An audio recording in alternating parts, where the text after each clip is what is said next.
Bon, bonjour à tous, merci de votre présence.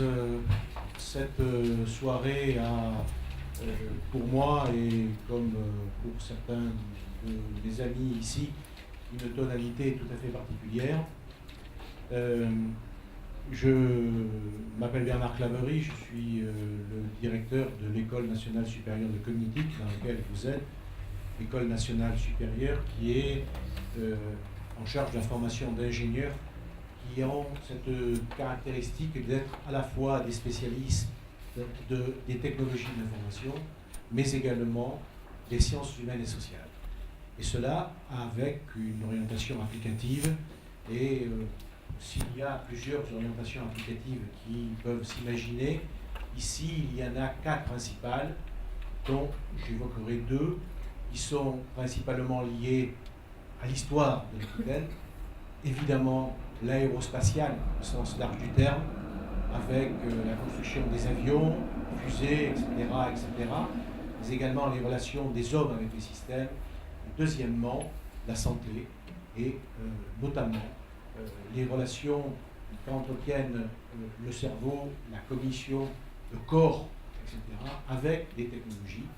Et à ce propos, il faut revenir 30 ans plus tôt pour voir comment s'est constituée cette problématique en Aquitaine, où l'Aquitaine s'est taillée la part du roi, en quelque sorte, en France, puisque les sciences cognitives appliquées sont nées et se sont développées principalement en Aquitaine. Alors, tout a commencé en 1980. Un homme particulièrement extraordinaire, qui était professeur agrégé de médecine expérimentale, a constitué un groupe d'experts et a fédéré d'autres experts des facultés de sciences. En voici un devant, tu es un des témoins du début des sciences cognitives en France et en Aquitaine, Robert Jaffard, Jacques Doron, qui représentait l'autre volet, puisqu'il était professeur de psychologie clinique, spécialisé en psychanalyse, ainsi que d'autres. Nous avons fondé, sous l'égide de cette personne, l'Institut régional des sciences cognitives appliquées. Et vous pouvez voir que c'est échelonné depuis cette création, l'histoire des sciences cognitives appliquées pour déboucher sur l'École nationale supérieure de cognitique dans laquelle vous êtes. L'Institut régional aquitaine des sciences cognitives appliquées a été créé donc par Jacques Paty.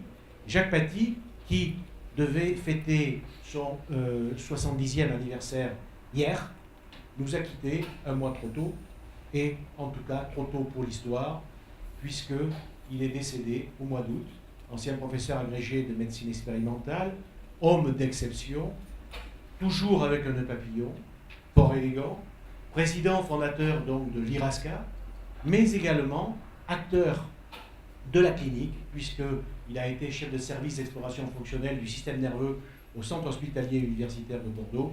Il a été fondateur de la clinique du sommeil, président fondateur du Centre Condorcet de Bordeaux, ce qui vous permet d'imaginer la grandeur de son humanisme et son souci de faire partager les grandes problématiques de notre temps au plus grand nombre, et président de la Ligue de l'enseignement de la Gironde et d'Aquitaine.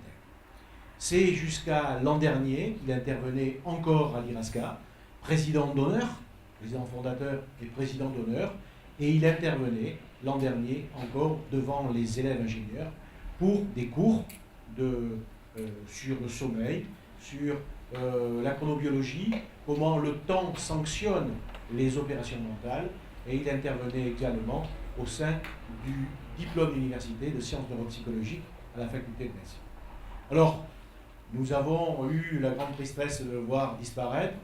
En tout cas, pour ce qu'il a fait, si vous êtes là, c'est grâce à lui, c'est grâce à d'autres également, mais s'il n'y avait pas eu l'étincelle de départ qu'il a su donner, rien ne se serait fait en sciences cognitives appliquées à Bordeaux. Donc cela se serait fait de manière différente et probablement moins brillante. Et pour cela, je vous demande, pour honorer sa mémoire, quelques secondes de recueillement pour lui rendre hommage.